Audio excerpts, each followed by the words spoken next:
தான் பார்க்க போகிறோம். So Argentina versus Portugal players. So வீடியோக்குள்ளே போகிறக்கு முன்னாடி இந்த வீடியோ லைக் பண்ணி ஸோ வாங்க வீடியோக்குள்ளே போகலாம்.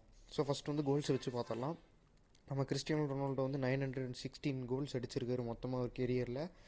ஸோ ஆல் ஃபார்மட்ஸையும் சேர்த்தி, ஸோ இந்த யூரோப்பியன் லீக் அவரோட இப்போது சவுதி லீக்கில் ஆடுற எல்லாத்தையும் சேர்த்தி. ஸோ அதே நம்ம லியோனல் மெஸ்ஸி பார்த்தீங்கன்னா 818 கோல்ஸ் அடிச்சிருக்காரு கைஸ். இவர் ஒரு ரொம்ப காலம் ஆடிட்டு இருக்கிறவங்களுக்கே தெரியும். பேர்ஸ்லோனில் பல வருஷமாக இருந்தார். இப்போ தான் புதுசாக யூரோ இன்னொரு டீம் போயிட்டார், இன்டர் மியாமின்ட்டு. ஸோ அர்ஜென்டினா பிளேயர் இவர். ஸோ இதில் பார்த்தா ரொனால்டோ ஜெயிச்சிட்டார் 1. ஸோ அடுத்தது பார்த்திங்கன்னா ரொனால்டோவோட பேலண்டோர் அவார்ட்ஸ் பார்த்திங்கன்னா 5 பேலண்டோர்ஸ் வாங்கியிருக்காரு. ஸோ 5 வச்சுருக்காரு. இது நீங்கள் பெருசுன்னு நினைக்கலாம். ஸோ நம்ம முன்னே மெஸ்ஸியோட பார்த்தா தான் முடிவு பண்ண முடியும் யார் வேணும்னு. ஸோ நம்ம லியோனல் மெஸ்ஸி பார்த்திங்கன்னா 8 பேலண்டர் அவார்ட்ஸ் வாங்கியிருக்காரு. ஸோ பார்த்திங்கன்னா நான் சொன்னேன்ல. ஸோ இப்போ பார்த்திங்கன்னா 8 பேலண்டர்ஸ் வாங்கியிருக்காரு நம்ம அர்ஜென்டினா கேப்டன் மெஸ்ஸி.